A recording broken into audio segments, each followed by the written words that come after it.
It is that time again for Monday Night Live Chat. This is episode 9. We're almost to 10 episodes. And I'm thinking that spring is in the full swing for everybody. So if you've made it, welcome. Thank you for joining us. I know everybody's probably just crazy busy. So thank you for joining us. Jersey, how you doing? I'm doing amazing. How about you?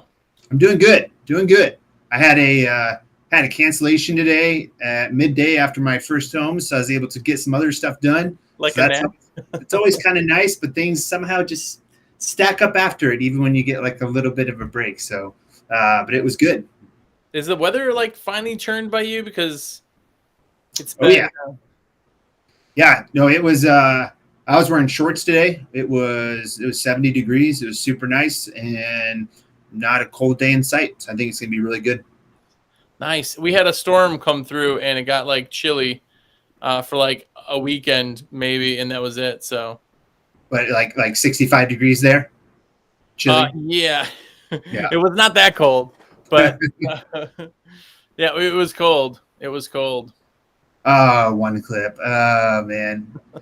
Every time. I got to do what we were talking about. I don't want to talk about it yet, but we got to do it, and it will be good. It'll be very, very good. So you have any shout outs you need to do? Yes, there's a ton of people in here. By the way, if you're here, go ahead and tell us your temperature and where you're at, like state and temperature. I want to know what everybody's at. But window guys, you said it was 92 in Arkansas today. Ah, man. That's crazy. I didn't know that even got that like big, that hot. 92 like this early in the season would kill me. Like I expect 92 degrees in like July and August. But man, if it was 92 here now, snow in Boise. Ooh. Dang. See. Is there anybody in here from Tennessee? That would be my question. I've been looking at Tennessee recently for moving. For moving? For moving. Like moving, like permanently moving? Permanently moving. Because we're like wanting to, but I'm just playing with a bunch of different states to see what Alex likes. And finally, we were looking at Tennessee. Has she been to North Carolina? She's not. I'm just saying. Carolinas, man.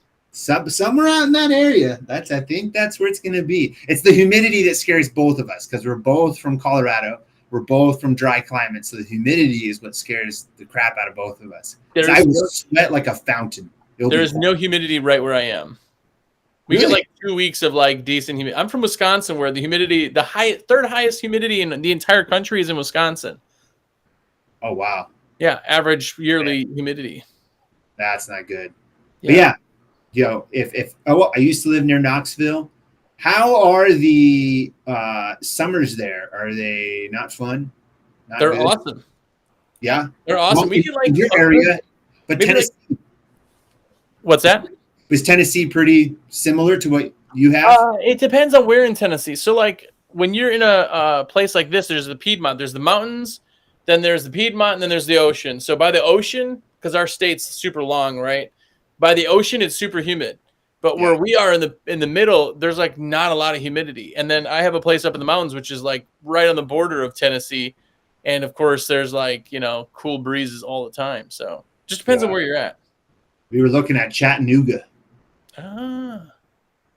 You know what it is? It's that the cost of living in Colorado is so crazy high that it's kind of like we've lived here both for our whole lives, and it's like, should we do something different? Should we not do something different? It's at least a couple years out, especially with home, like all that stuff rising right now. It's not a good time to like really buy or sell, but you never know.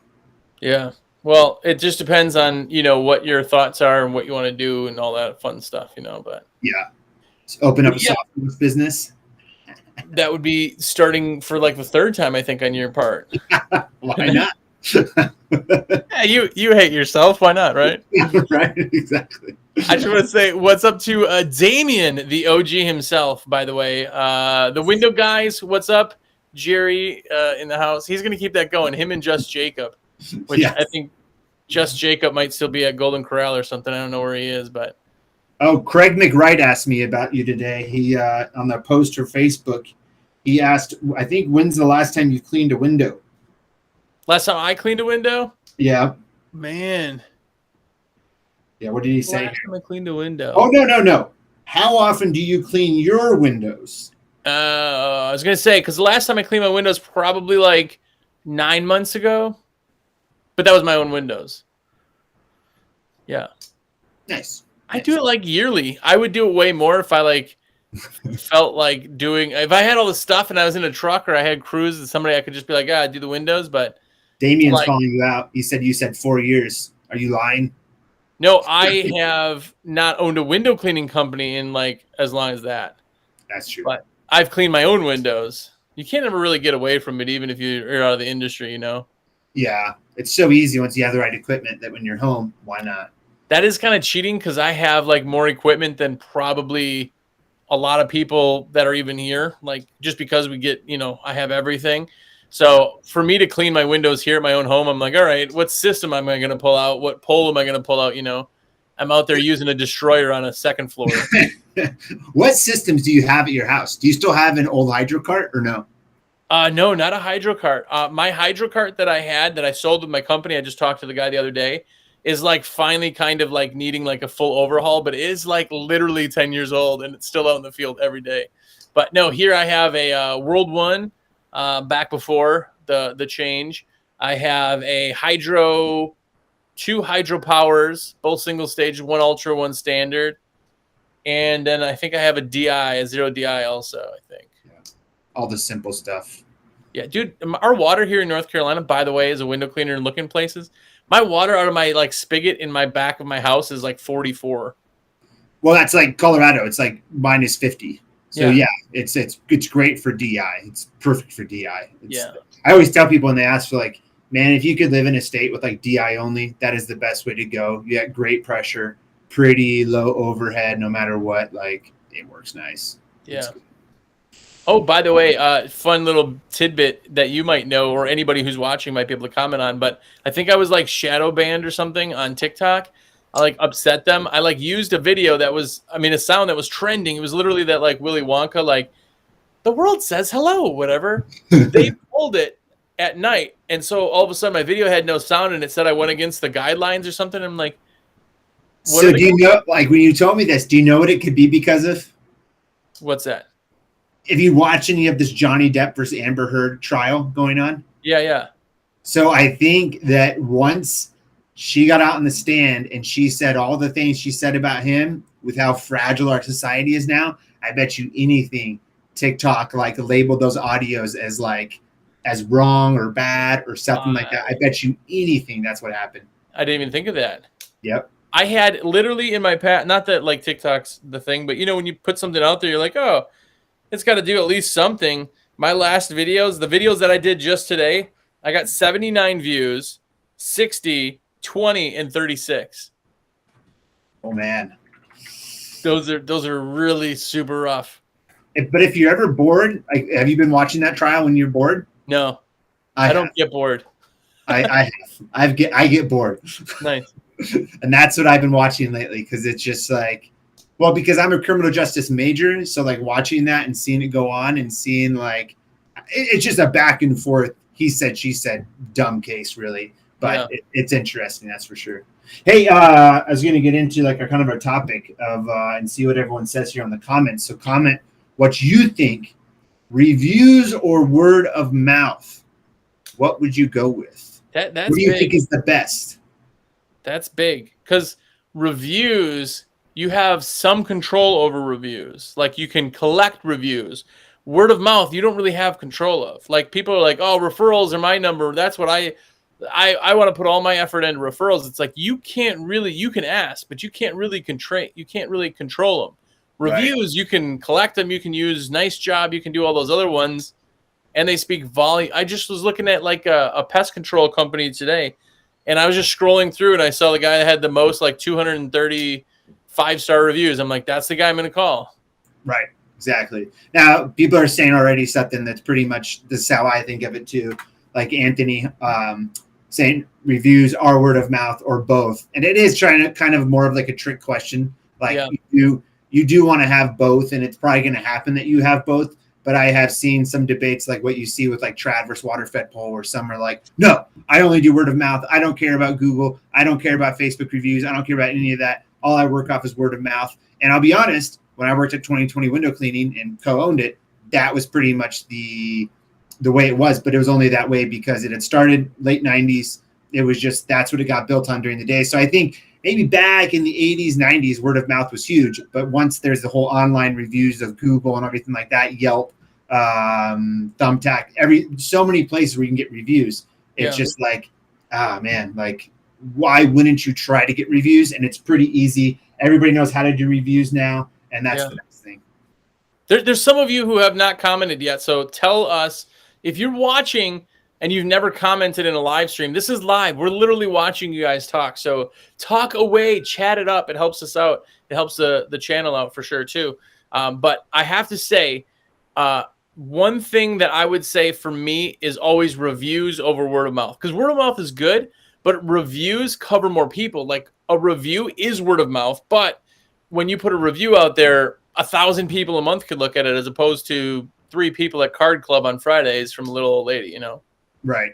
Well, I always look at it just like what you were saying is every time you look at like a service or a restaurant or something like that, you look at reviews. You look at what people are saying about that. And if they have 1,000 reviews, like if you look at the industry of distribution for window cleaning equipment, we have over 1,400 reviews.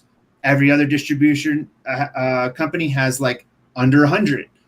So there's that. Like it does mean something. And if you can, and I've heard a lot of guys like in different areas, they'll always talk about, oh, can I try to get as many reviews as this company? You know, and they're always kind of battling with a few companies in the area to get the most reviews, which I think is kind of a cool thing to work off of. I've never been like overly huge on it, but it can't do you wrong. That's for sure. Neither one can do you wrong. No. And I would like to know, does anybody in this group right now not pay for advertising? That's a question, because then it really falls back on all this. But Squeegee Puller, where is it? Yeah, Squeegee Puller just said both. I see the greater benefit of reviews since they are everlasting. That's another really good point. Like word of mouth is when they have that warm, fuzzy feeling, but that doesn't necessarily last for, I mean, how long are reviews? You can have those for as long as your company's out there, right? Right, exactly. Well, if Google doesn't delete them. Well, yeah. And that's the other thing. They're in control. The big thing when people think about Google and how much they rely on Google, like Google can pull you. I had my company pulled down. It was a competitor at the time. This is years ago. They reported my company. So Google pulled it down for like 7 days to check everything. I had hundreds of reviews. I had like pictures. I mean, I was doing my Google Your Places. So I had like a ton of content gone like that. I'm like, oh, well, I'll call and find out what's going on. You can't really do that very easily because it's a free service. They don't care if you're happy or not. It's a free service. Yeah. I got pulled last year during the time when I changed my address, and then a bunch of Google My Businesses were getting put in this, I forget which state it was, and we're getting pulled into like this certain state that was like middle America. And I couldn't find my Google My Business anywhere on local maps, nothing. And I searched and found this was like a big issue and got it all figured out. But it was because I deleted my address for my Google My Business. And then that triggered like whatever happened. But it was funny. I just had a Google review from a year ago where the lady said, I gave you a Google review, just pop up yesterday.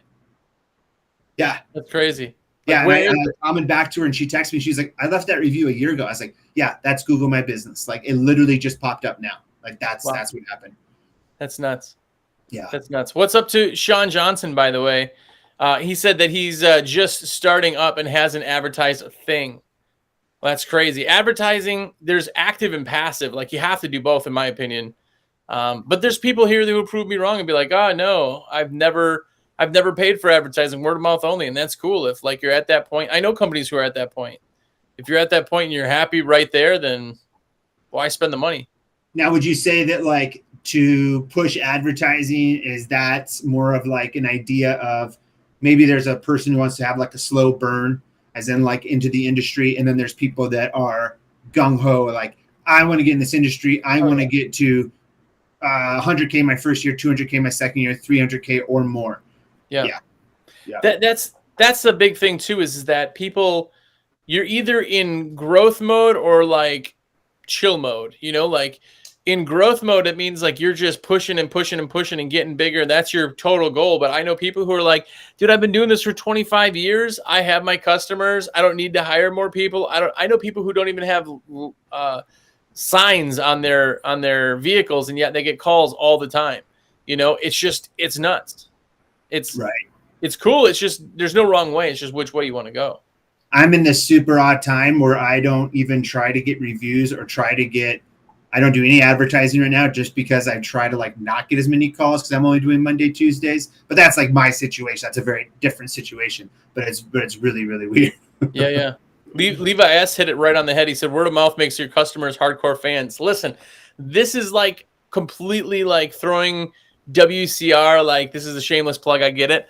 But WCR has fans, not customers. And I preach this so many times to like just Alex and anybody who will listen. And that is absolutely it. It's like people still like the Cleveland Browns, even if they don't do good, or if or whatever. They're like, hey, I moved to Florida, but I'm still a Browns fan. Like, it's because they're fans, not because they're just customers. And that's why we get so many new people from like other companies, because they're just a company. And that's awesome. That's kind of what we drive on. Right. Exactly.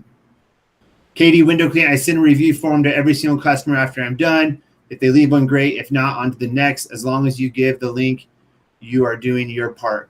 Yep, exactly. Like, that's probably the biggest thing, is just making sure that you do due diligence and send one every time. What would you say the percentage of, like, maybe 1 in 10, maybe even less than that with reviews, as far as like who will leave one all the time? It depends. It's probably less than that, because it's those people you got a really good connection with that did it the first time, and now you're still cleaning them. So, Jane Smith, who you've cleaned for 3 years, and every time she asks about your family and everything else, she's already left a review. So now it's all these new people who haven't left a review. But yeah, there's some really good services that do that too, but you have to ask. If you don't ask, people aren't prompted to say yes. Like if you're just like, hey, I'm a small local company and reviews will like make my business, I would appreciate it if you take 2 seconds. Just that little like genuine kind of thing, people will go and do it. Now here's a big one. Do any of you all love Facebook reviews more than Google reviews? That would be a huge thing, because I don't get much traction through Facebook. Never have. Never really been a big thing. But I know some people, they'll say, dude, Facebook is my biggest contributor to my business, where I've never seen that. And then I'll tell people, oh, go do Google local service ads. They do it, and they're like, it sucks. Where for me, it did really good. So it's, Yeah. That's one thing that's kind of interesting, because I did get people from Facebook, but it was a different lead, if that makes sense. And I'd never had enough content to make it like really ridiculously awesome. The other thing is that how many people are genuine friends with businesses on Facebook? Like you might follow them, but it's like you're trying to see what, the Joneses are doing up the street, or how fat and ugly your friend got from high school, like. Right. Exactly. Sean Johnson, off-topic question. Fish is the devil to most, but they have to get supplies. Are they one of WCR's best customers? I wouldn't say best. There's a lot of them, but they don't. When somebody calls, they usually aren't like, oh, hey, just so you know, this is my company. We'll see it from emails and stuff like that. But I think Fish can order from wherever. But we pull a lot of franchisees just because we pull a lot of people in general. It's kind of our customer service and products and shipping and everything else, you guys. If you like something, somebody who's part of a franchise likes it, I to revert real quickly back to Facebook too. One thing I know that Facebook did a couple of years ago was they reverted back to that they didn't want to keep pushing businesses on Facebook, and they wanted to go more back towards it just being like a friend environment for people that locally. So I always do wonder, ever since that time, if they've changed the algorithm, because I know too, I don't see as many ads as I used to see like a couple of years ago. Not as much businesses pop up. Even stuff used to pop up a lot more for WCR, and I don't see as much stuff pop up as far as ads wise. Yeah. Always popping up. You don't see it as much, I don't think. Yeah, that's a little bit. What do you think is going to happen with Twitter? Oh, I think Twitter, once they go, what is it? He's taking it public, or was that what he's doing? What is he doing, Elon? I don't even know if it's going to be an open source company, basically. Yeah, I think once he goes to like a total free speech platform, it's going to turn into kind of some of these like online forums that are, like a lot of, what is it? Like the QAnon forum. You ever heard of that? You think so? Yeah. Yeah. I mean, I think it will for a hot minute, but you still have to look or find the stuff. Like, right. I can sit here in my bedroom right now and scream as loud as I want, and not one person watching this live chat, if my microphone was off, could hear me. Right. So you still have to go find the stuff. So it's going to be pretty interesting, though, especially in the business side, like how that changes. I've never been one to even go on Twitter. Like, that's never been something. I like the visual kind of stuff, like YouTube, TikTok, Instagram, stuff like that. So I've never had a TikTok. I mean, I've never had a Twitter account. I don't think I ever would, because it's literally like just updating people on your day, and I just don't. That doesn't make sense to me. Yeah, I don't. My life's not that interesting. Put it that way. What we do, because I've had people who are like, "Oh, you need to do a day in the life." It's like if you watch a day in the life, you would be like, "Wow, I feel kind of bad. Look at this guy. Why is he spending so much time on the phones or the whatever?" Exactly. So, what am I going to talk about? Like, oh, having tacos for dinner. Taco Tuesday hashtag. Like, what? It does seem though by the comments though that really they're saying pretty much that Facebook really doesn't do too much. Let me ask you a genuine question to everybody watching though. Is it because your Facebook sucks, or is it because Facebook itself sucks? Because I know that there's a bunch of companies that like focus on Facebook as one of their big marketing things, and they seem to really get a lot of kind of people through that. I know you do, like maybe not for your company, but for like SteveO, the brand, and I know that I do. So is it, could you guys be better at Facebook, or do you just not even want to give it anything to it? Well, the interesting thing too is that you could treat Google My Business like Facebook. I think a lot of people miss that. I think a lot of people miss the posting the photos, posting updates. Google My Business loves that, and that will also put you more in front than just the reviews. And I think a lot of people do not know that, or wouldn't know that without dealing with someone who does SEO or something like that. But that was a big thing that when I opened my business, Nice Job actually told me about. They're like, make sure like that you kind of keep up with your Google My Business and treat it like an Instagram or treat it like a Facebook, and post pictures all the time of your work, and do that because they like seeing that you're active, making sure that you're always replying to your reviews, like just always being active, like we always have to be now. Yeah. So. Yeah, it's crazy looking at these comments too. By the way, you guys are awesome in your comments, but I get I get better customers on the Nextdoor app or page than Facebook. I always give my price to Facebook customers, and they always complain. But yeah, Damien says that Facebook itself sucks. There's a ton of content on TikTok. It's because Facebook sucks. So yeah, it seems like people are kind of off the Facebook wagon, which I'm finding myself I'm not on Facebook at all. I mean, I have, I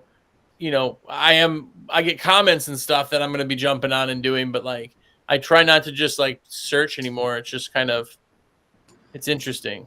Facebook for me is like pro window cleaning, the group, catching up in there. Which you love. I do like pro window cleaning. It's a good group. And then keeping up with all my stuff on there as far as the SteveO window cleaner. But personally, all it mostly is other than that, and there's like posting pictures of our kids so that like people that don't live near us can see them and stuff like that. But yeah, it's not as, I got into it once I got my. Did you get into Facebook when you first had to have a college email to have a Facebook? Do you remember that? So no, I was not that early on. I'm not a social media type person. Like people are always like, oh, why don't you take pictures? I don't take pictures of things. I don't like share things. I literally have, I think like 80 friends on Facebook that are like people I genuinely know in life, and like, I'm not into it. So I don't remember that. Yeah. My brother was like part of like some of the first that jumped on there when it was the Facebook. Yeah. So it was like interesting to see like when you had to have a college email. And I remember us, like me and all my friends, we first got our college emails. We all got on there, you know, to meet all the girls that were coming in, blah, blah, blah. We won't go into that. But I want to say one thing that the squeegee puller mentioned about Google My Business that's huge now too is they have a chat feature. They have a message feature where people can message you on the app and you can interact with them the same way if they emailed you or something like that. And that's the same thing with local service ads. And I think that's where they included that. I had tons of work from that message feature. Yeah. Just to put that in there if no one knew about it. Yeah. And Andy did ask another question. He said, what do you guys do to avoid spam robot phone calls? He keeps blocking them, and yet they keep calling him. I know that for Verizon, they have a thing that you can like turn on where it stops a lot of the spam calls. So like literally if I see a spam call come in, it like says spam and it just stops it and I don't even get the call anymore. But it's part of having a business too. Yeah. Well, the one thing that every time I get a bunch of phone calls, I know something's good because you get a burst of phone calls. That's because the crawlers just hit your page. Like every time you get a burst of like spam calls, it's because Google's crawlers actually just index things. And when it indexes, that's good. So it is what it is. Yeah, exactly. But well, it seems like everybody agrees. It's pretty much both is good as far as that stuff goes, and that's what I figured it would be because it all goes with business. It's kind of a trick question. Let me ask you this question on reviews: what is better, paid anything? You can pick something else, or referrals. You mean like if you took referrals and reviews, put them together, could you make more ROI by spending money? Yeah, I would say. Is SEO better than referrals?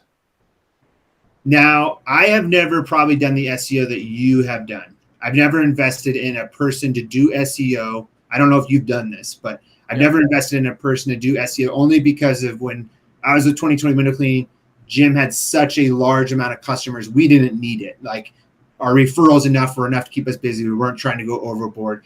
But I would say when I opened my other business, it was huge pain for local service ads, and that just exploded my business so fast. I would always choose that, over depending on word of mouth.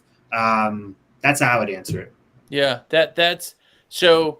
I have paid for SEO, and I think that SEO beats all of that. Like, it's so like what I think it was. Oh my gosh, I'm gonna forget. It was either Andy or somebody said that it's forever to have. When you have, so that's great. Like that part is super super good, and it's always out there. SEO is kind of you have to stay up with it. Yeah. But I think in the paid world, SEO is really king. But I think that having everything, really being diversified in what you do. Because I've done like boosted Facebook ads. I've done. I haven't done boosted TikTok yet. Have you done that at all? No, I have not. No, they're so fake with their views already. I'm pretty sure that you would just pay them a bunch of money. They're like, oh yeah, 300 people saw it now. Yeah, you'll see 300 likes in about 1 minute. You're like, oh wow, it really worked, and that's it. Yeah, some foreign name you can't pronounce. You're like, oh, yeah. No, I wouldn't do that. I have done boosted Facebook, but for some of the SteveO stuff. But I've done that, but it doesn't. I don't know. It doesn't trickle in that great after it. I like triculate. I think that's triculate. That's a good word. So, I do have a buddy of mine is neighbors with this guy who has this. I guess it's a brand of some sort. It's the most. I'm not going to say the name, but it's if you don't know what blank is, then you don't know what blank is, and it's like what? It doesn't make any sense. The name doesn't. Anyway, so we're watching him. Like, man, how is he getting? Actually, he told me. He goes, how is he getting all these views? He's got like 1,000. Like Instagram likes and stuff on every post. And sure enough, I looked at it. I'm like, hold on a second. Pull it up. And you can see one of them will have like 12 likes. And then the next like 20 of them will all have like 1,000. And it's all people in different countries. And they're all saying the same comment. And it's just their bot likes. Like it's just so rampant out there. Well, in YouTube, when I would say in the years between like 2014 and 2017, 18 or something like that, there was a lot of that going on. There was even some of that going on in the window cleaning community, as far as some of the YouTube channels of buying subscribers, buying likes, and you could see it. You could see one video, and you had to do it by video. You couldn't do it by your channel. Yeah. You could see someone's channel all of a sudden 2 videos in a row explode. Bunch of random comments, bunch of comments that have nothing to do with window cleaning, and you would see it happen. But then I think what it was when YouTube changed everything, where people were making money off their children being YouTubers.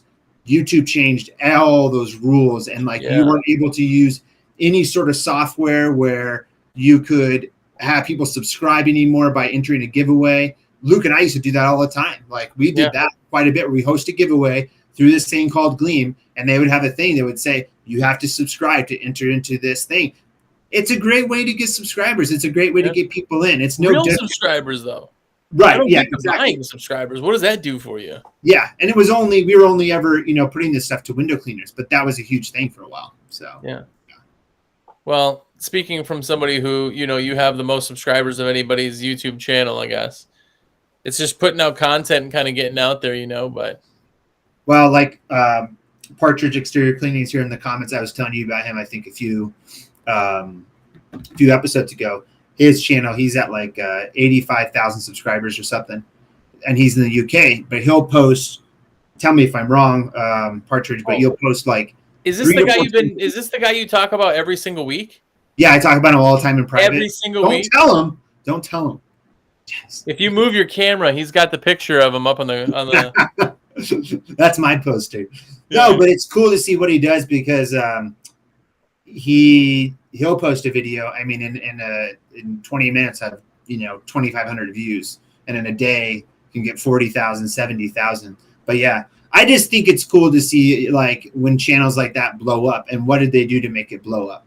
That's the interesting thing to see, and why. And it's more of the satisfying cleaning thing is such a big thing, and people don't realize how. Yeah. Go ahead and say it. People don't want to watch business-related podcasts. I get it, SteveO. But people love your podcast. People love business stuff. No, I'm kidding. But the part that makes me so angry with social media is there's no cut and dry. If you could put it down, here's 10 bullet points to tell you exactly how. I would get that. But this TikTok stuff is driving me bonkers. I mean, I'm trying to get some followers, whatever the heck they're called now, and all of a sudden it'll be this week I've gotten one new follower, and I'm like, and then it's all of a sudden all my videos are getting 20 views, and it's what is going on? It upsets me. You'll get it. It'll come. Let's see here. It's okay, buddy. You'll get. I know. It's all right, man. It's all right. I was trying 10 to read years from now, I'll still be upset at some kind of social media something. Let's see here. I'm trying to read a comment. No one ever calls me for Windows or takes an upsell for Windows, but I see locally Windows guys everywhere. All right, Josh. Here's a comment, and you're going to answer it, and you're going to tell him exactly what to do to scale his business. MTH Power Wash. No one ever calls me for Windows or takes an upsell for Windows. Oh, but you're a power wash company, so you're probably making a lot anyways. But I see local Windows guys everywhere. LOL. Obviously missing something key. That's a good one for you because you had a pressure washing business. Here's the thing. If you wanted a really, really good donut, would you call Jersey's Steak and Seafood? You probably wouldn't, right? Even if I had an ad that said, I make really good donuts, you'd be like, what are they, shrimp donuts or what? Right? So if your name is MTH Power Washing, it's a little bit trickier because you're trying to sell a service that you're basically telling people you don't. I have a buddy whose company is Windows only, and he literally does lots of pressure washing, but it's all to existing people. So it's way harder because you have to get the person in to trust you and like you for you to then be able to upsell them a service that they didn't know you did. Right.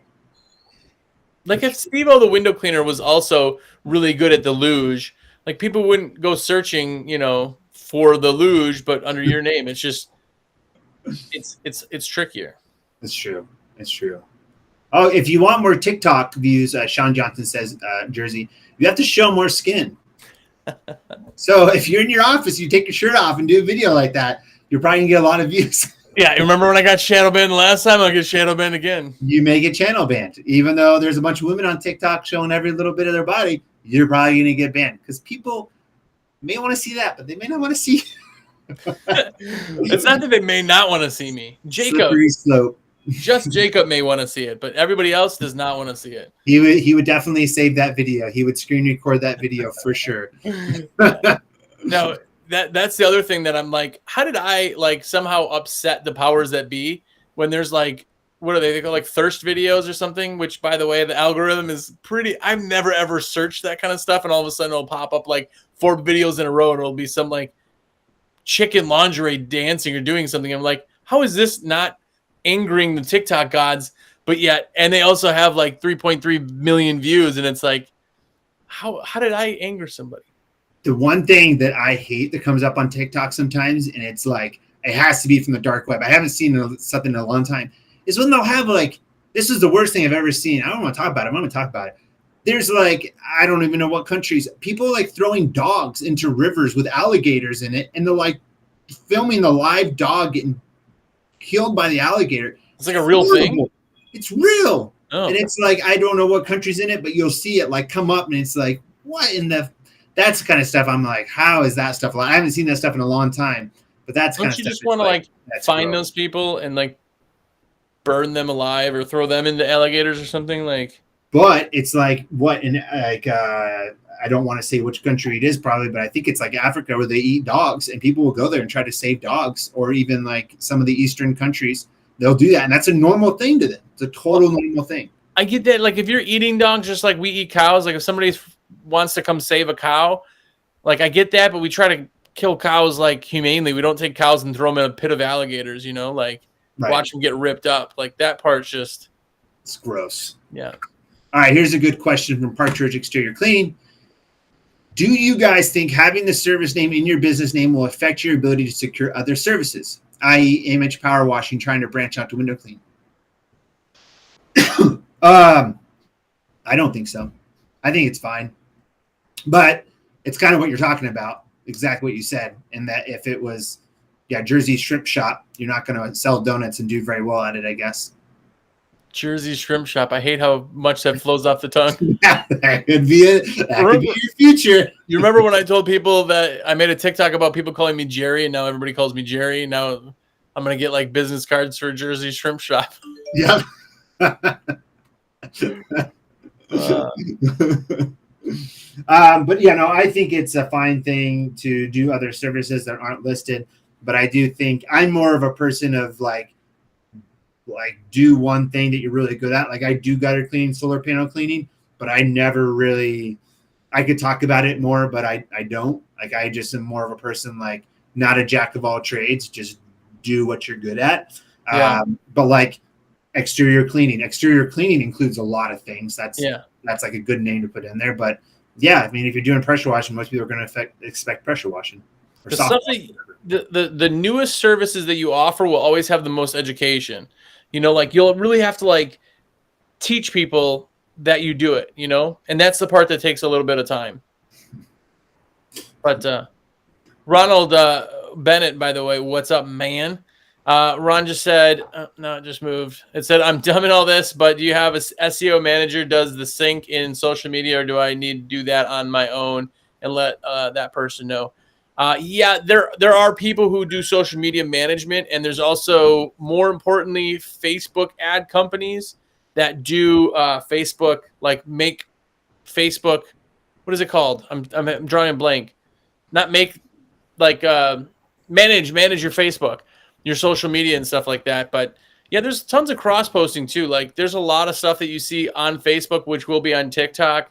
Or not on TikTok, but will be on Instagram, which will be on Twitter to some degree. And it's like, if you create one post, say you're somebody like SteveO or I, who's doing 3 posts a day on every avenue. It's like, well, I can't come up with 32 different things.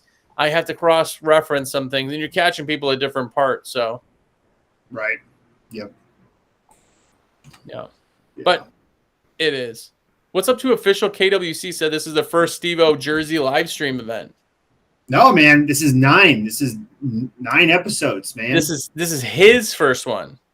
Oh, it's his. Oh, okay, sorry, bro. he or she, it doesn't say, but let's see this. Victor Gurul has a question. So, if you do more house 2-story, what's important? pole or DI system? If you do more house 2-story, what's more important? I think clarify if you're meaning, is it more important to spend more money on the pole or the system? Is that what he's asking? Maybe. I don't know. You have to clarify that. Oh, I do have an Unger N-Light DI system. Got it. I'm still a little confused on if you want to do more houses, what's more important, pole or DI system? I don't know. If you're talking about where to spend the money, if you're in a soft water area, then you can take some of the money you save on a DI only and get a better pole, because the pole is what really does the work. That's what gives you the fatigue. That's what tires you out. That's what does the scrubbing, all that. Pure water systems just make pure water. It's just how efficiently you want to do that, basically. Oh, would you spend more money on a pole or a DI system? So Victor, with the DI systems are really never too expensive. So you'll probably wind up spending more on the pole, to be quite honest with you. But I mean, yeah, with that, you'll probably you'll end up spending more. If you get a carbon fiber pole, you'll spend more on the pole than the DI system. DI systems range from $300 to $500, really, depending on what you get.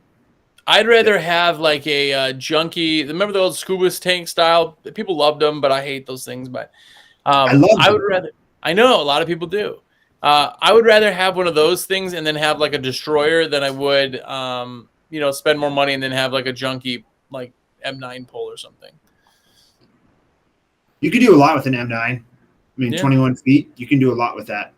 If like your total cap is that, then yeah. But if you're like doing a ton of solar or trying to do 3-story walkouts, or like it's limiting in that way. But it's a pole. Right. A pole's a pole there too. Right. Damien said something earlier too that kind of jumped out at me. Tattoos don't hurt my business, that's for sure.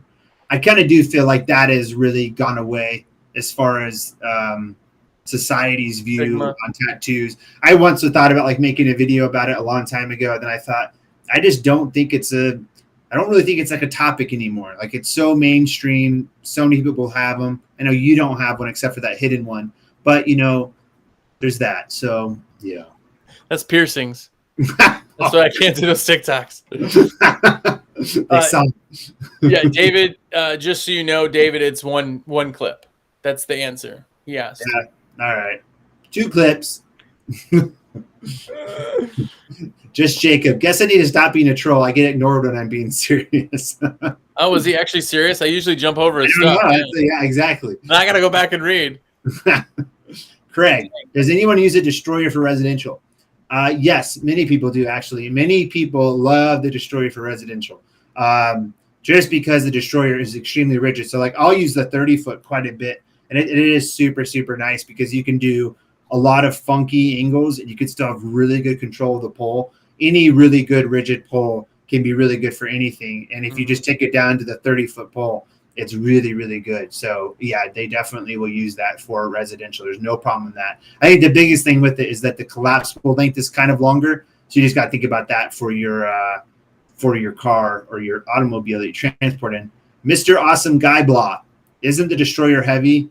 Now, it's an interesting thing to talk about because it could feel heavy. Like, sometimes we'll get people that will say, when I open the box, took it out, it feels heavy. But then you tell them, extend the whole pole all the way up and see how much control you have with the brush compared to a different pole. And they do that. I once had a guy who I told him all about it. He bought one. He got it. He hated it the first time he pulled it out. Then he took it over to his buddy's house. They put both of them up. His buddy's like, dude, this is an amazing pole. And he's like, you're right. I was totally wrong. So there's that. When people say it's heavy, is a gallon of milk heavy? Because it weighs less than a gallon of milk. But it's like, my favorite pole still, and you may throw some heat on this, is going to be the Ultra Micro.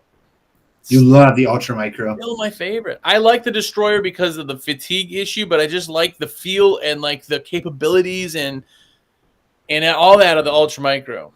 Yeah. Micro is a great pole. It is an awesome pole, especially up to 30 feet.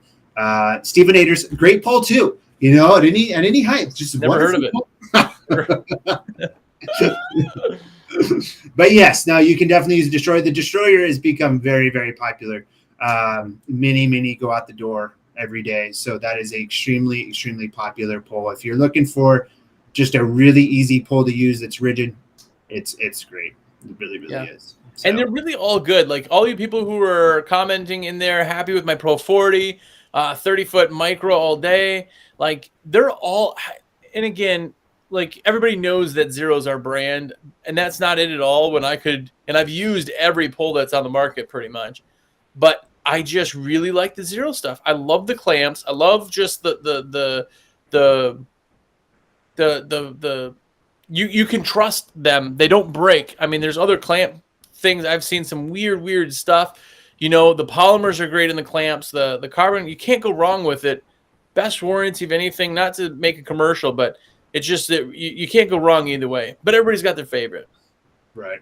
Yep. Exactly. Yeah, I think the biggest thing that it comes down to too, though, is not to keep sounding, but it is the warranty. Like the warranty is a huge part, and not a lot of other people do that, and that it can get out the same day if you have a warranty issue. That's really Here's an interesting thing about cars. Hyundai and Kia came out relatively close to the same time. And if you remember, this is so long ago, there was a time that literally you bought a new Kia something and you got a free car. Like you got a free Rio. They used to have a car that was $99.95. That was like the brand new price of their like Kia Rio, the littlest car that they had. But if you bought one of their SUVs, they gave you one of those cars for free. Wow. Like that was the sale they had. So just to tell you the car company, right? So everybody looked at this car company being like this junky little car company, and they basically figured, well, how can we tell people that we're quality? How do you? And they're like, you show them. Well, you can't show somebody; they're not going to trust you.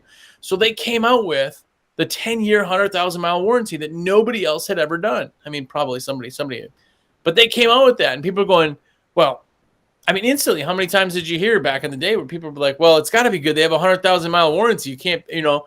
So they basically said, hey, we would go broke if we had a crappy car and we had this giant warranty. That's like Xero is like, just because you may never use a warranty because nothing will break in 3 years doesn't mean that it's not amazing to be able to have that, because every other pole company's got a year warranty. Right. Yep. Exactly. Makes it good. Partridge asks about oval poles. Oval poles are becoming popular over here. Basically anti-spin. You guys got anything in the works, or is it even an issue you've come across about spinning poles? We carry all the oval poles as well. Oval poles have been around here for, I'd say, 3 to 4 years. Great company too. Great pole. Yeah, and they're evolving as time goes on. Same poles over there. Richard, he's from the UK, right? Yeah. Yeah. So Richard's the only guy really making them. I think he has that whole thing patented, so it only comes from him. And they're great poles. I mean, I have who is it? Vanderhoff. He has one out in New Jersey. Loves it. Absolutely loves it. People that get them absolutely love them because the quick locks and everything, they're really, really great. So yeah, it's a well thought out pole for sure. I never had a real big issue. Sorry, go ahead. I never had a real big issue with spinning. Like spinning sometimes drives people crazy, but it's just tighten a clamp. I don't know. I don't get it. Tighten a clamp. I don't. I'm the same way. I've really never. I love the round feel. I personally am like, I just like that. That's just my thing. But I've never really had a problem with spinning ever. Yeah. And I just crank down on everything. I mean, that's what I do. But I wanted to come talk about this question from Andy. What do you do if someone didn't like your bid and threatens to give you a bad review? Here's my thing about bad reviews. Is a bad review really that bad of a thing? It's not. Yeah. It shows, to me, it shows it's a true business. You're not going to make everybody happy. And what it's all about is how you respond to that review. That's going to make people want to either hire you or not hire you. Yeah. I really wouldn't worry about it. Now, if it becomes like a thing and you start finding this a lot, then there's got to be something that you got to fix, about you or your business. But it's going to happen. There's someone that's going to get mad, and it's something that you should plan on, that it's going to happen, that you'll probably have to deal with. And when you're watching other companies, you know that there's some people who are just not going to be pleased. And if there's if there's 500 5-stars, you're like, okay, like what did they do to make those people happy? Like I get that there's still a possibility to always have 5-star stuff, but having one there is going to be looking at a 4.9. I will jump in. Like if I'm on Amazon, because that's how I shop on Amazon, is I just look at reviews. I look at 1-star reviews. That's how I shop on Amazon. Because if the reviews there are like, the instructions were too hard, or packaging came damaged, it's like, none of that has anything to do with this. You guys are idiots. No one's actually complaining about the product. But if they have a product and go, oh, this thing broke, I bought 2 of them and they're not helping me, I can't get a hold of anybody, they've, and there's all a bunch of comments like that kind of thing, then I know the product's junk. But if it's all just ridiculousness, like if somebody you go and do a bid for somebody and they write you a bad review and go, oh, he's super expensive, don't hire him, you can hire John Smith for $20, then people look at it and go, what are you even talking about? Why would you leave a bad review? And it just gives you more like clout that way. Yep. I think. Yeah, exactly. I think it's not a bad thing. Just if it's happening a lot, then you probably don't want to do that. Craig makes a good point here, though. Have a high minimum price for residential. You'll avoid most problem clients. I do think that's a really good point, because during, especially this time of year, you get a lot of price shoppers. And there's a lot of people that will find you and they're like, well, what's your lowest price? I got on the phone with a potential customer a couple weeks ago. They said, what's your pane price that you start at? And I said, $8 per pane, and goes up from there. Oh, no problem. Found a guy for $4. Well, call me next year, because you'll be calling. Yeah, that's fine. But that is a true thing that will eliminate a lot of those people that are price shopping. I have no problem sharing price just because of that. Like sometimes, and we get it even with WCR, sometimes people are like, oh, I found this product over here cheaper. And it's like, okay, well, obviously I didn't show you the value of me and you're just price shopping. So as soon as somebody's cheaper than them, you'll go to them. Like, it sometimes happens, you get that. But I always have a price minimum, and I post it everywhere, because the biggest reason people leave you bad reviews is because you didn't meet their expectations somehow. They expected you not to break something, you broke it. They expected clean windows, but you left dirt. They expected you to leave them happy, but yet you left before the job. Like, it's expectations. So if you say, hey, our minimum is $199, and they call you, well, no one's ever going to be mad, because they expect your minimum now to be $199. Yep. Yeah. So that's a great thing. Chris Simmons asks, what's a good tip for trad pole commercial work about 25 feet up and 3-inch ledges interior work? For that, you could do ledger depending on the size of your ledge. I would do a double bin ledger or a Mormon Accelerator 2.0 handle. Just do a normal swivel channel with a 3-inch ledge, a swivel, any squeegee that exists in a swivel, not like a specialty tool that flaps around, just a regular swivel. And then just do side pulls from left to right all the way down the window. And now you have, 9 inches of ledge that you're at. You don't need a ledger. Yeah, exactly. Just scrolling through here and see if we missed anything. Official KWC said, Damien, I was trying to thank SteveO in Jersey earlier, but they didn't see it. I say that because earlier I also mentioned my LLC coming through soon, celebrating it with you. No screen push. Well, congratulations, though, on all that, for sure. That's huge. It's huge to get your LLC going. It's huge to establish the business and really go for it and be serious about it. So congrats on that, for sure. It's big. The hardest part about business is making the first jump. Yep. Like, all of a sudden now you have to do good. Like, if you work for somebody else, you just have to do good enough they don't fire you. Yeah. But, you start working for yourself, you have to do good, and you will. But yeah. So here's a good one, Jersey, that you could answer really good for Andy, though. Is that, because you like over the phone bids, which are great. Andy, I got threatened because I gave a ballpark bid on the phone based on what they said on the phone. When I showed up, it was completely different. And I said, I won't do the job. And they got mad. Yeah. Yeah. I basically, my entire thing, whole spiel's done, and go, okay, great. So from what you've told me, you're talking, $399 inside out. Blah, blah, blah. When we get there, we're going to go through everything and double check, and we'll get going. And we set everything up. When I get to the job, we do not the whole bid, but I'll walk around and make sure nothing pops out. And I've gotten to jobs that have been a completely different house than what we talked about or what we saw online. And I got there and said, hey, so just you had told me that there was, 26 windows, You said they were casement style windows, so we had that bid of $399. Now I'm counting you have 56 windows, so I could still do the 26 windows for $399. You just need to point out which ones you want. Otherwise, if you want all the windows done, we could certainly do that too. We'll have to move the next job, but that's not a problem. And it's going to be $599. So what you do with that exact answer right there is you meet expectations by still doing the job you told them you were going to do for the price you were going to do it. But then you also give them the option to make them happy if they want to go and do everything. It's like hard water. I will always tell people they have hard water even when I don't remove it. Like, oh, hey, everything turned out great, but there's hard water. So just so you know, our minimum starts $25 a pane to remove that hard water. We can take care of it for you. But I do know that I look at glass, you look through glass. So if it doesn't bother you, then just keep it there. Maybe we'll do it in it. And I've told them what the problem is. They didn't find it, so now I've told them what to expect. They now have an answer to their solution or a solution to their problem if they want it, and now it's in their court. It's the same kind of concept. Another topic here, and this is for Kyle. This is official KWC. I talked to Kyle earlier today.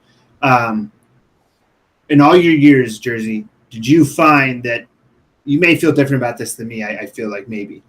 I always feel like bidding is a forever learning process, that in having your business, you will have times where you possibly underbid something or miss something, and it's something that maybe the customer didn't tell you or something that you oversaw. You're really busy, but would you agree that, you know, through the time of your business, you get better and better at bidding, but there will always be those little things, mistakes that happen, and it's good not to stress over or make bidding too complicated of a process? Well, here's the thing. In my head, if I do 500 bids a year, right, or whatever it ends up being, you know, you could very well do that, doing a couple new bids a day, depending on the size of your business, right? And I save 30 minutes on each one. I save an hour. I mean, you know, when we talk about this, right? If I save all of that money and I have one bid that goes south, cool. I didn't lose. I still didn't lose. You know, I had one job one time where the lady in the back, and I've never seen a house like this, but it was a house, normal house. And we bid everything. I looked at all the maps, did everything. We talked about everything on the phone. When I showed up, they had done a remodel of the house. And it had to have been done when she told me this, because they couldn't have just finished. But they took and they basically glassed the entire back of the house all the way across. They added hundreds of big windows, and they took and they made like a weird, like almost like a greenhouse on the back of their house of windows. They like 10 times the window count on this house. And I said, none of this was in the bid. We bid the house. Like, we bid these windows, but I could still do the windows that you told me it's on the house. And she goes, well, you said windows on your house, so I wasn't lying. I said, well, obviously, you know, our window count that we have doesn't match up. I can do it either way. And she told me, she goes, well, I hope it's not because I'm Indian. That's what she told me. So as soon as she said that, I'm like, absolutely right there. I rescind everything. Everything's off the table. I'm going to go ahead and leave right now because I already see where this is going. I apologize, but we're not going to be a great fit for you. And I left because I knew that was going to be one of those big problem ones. And sometimes that happens. It's, you know, it is going to happen. You're not going to make everybody happy because, again, a lot of people don't know how much window cleaning costs. So when they call you, they expect you to go, $25, you know. But then when you're like, oh, it's $299 or $399 or whatever it is, they're like, what? I didn't even know it was going to be that much. Right. Okay. Doesn't mean it's the wrong price. It just means that particular person didn't know it was going to be that much. Yeah. Every customer is not for you. You're not going to win over every customer. There's just some customers who relate a lot better to a different company than you. And that just is what it is. Like I've had where I've gone and cleaned for someone to cover for somebody. And it's not like I'm really trying to win that customer to myself, and they still go back to the window cleaner because they have history with them, or, you know, that's kind of a side point, but, you know, there's that to it too. Yeah. Real quickly here, let's see here. Rio Brackett, how do you guys sell jobs in the winter? I'm in Montana, and it was almost impossible to convince anyone to get their windows cleaned until it hit 45. You don't? Gosh, I would say that's pretty hard in the wintertime. Residential is pretty much a no-go unless they're pretty much moving, or it's just like they have to have it done. It's pretty much not going to happen. And that's where you could either do snow removal, you could have your route work ready. There's a lot of stuff like that. Like that's what we did in Colorado always to stay busy in the winter, was that and some commercial work. and that was that. But I know Montana could be a lot worse winter. Yeah. My big thing is like, no matter the deal or the sale or the ad or the anything, you cannot sell a cheeseburger to a vegan, no matter what the deal is, right? Because it's just not in their brain. They just don't want it.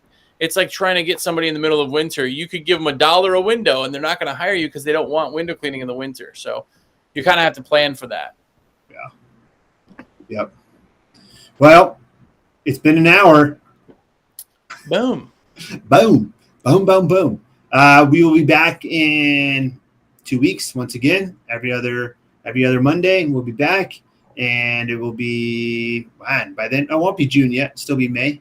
So, if you guys have any topics that you would like us to talk about too, maybe comment on this video with topics that you guys like to talk about, kind of over the summer.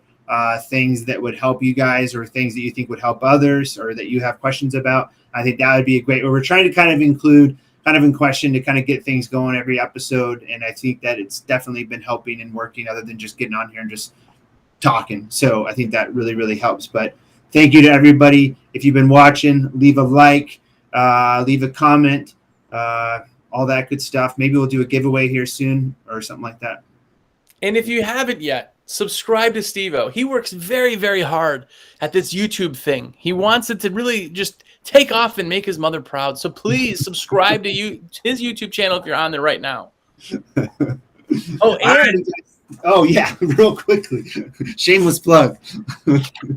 AWC, American Window Cleaner Magazine, of course, get that. And as you know, SteveO and I are both reps for windowcleaner.com. So obviously, I know almost all the names that are in here, but if you haven't checked out windowcleaner.com or ordered any supplies, or next time you have supplies that you need to get ordered, let us put them in, because that's what we do all day, every day, except for an hour every other Monday. Yep. And Bozo the Clown, have a great night, buddy. Have a great night, Bozo. Yeah. See ya.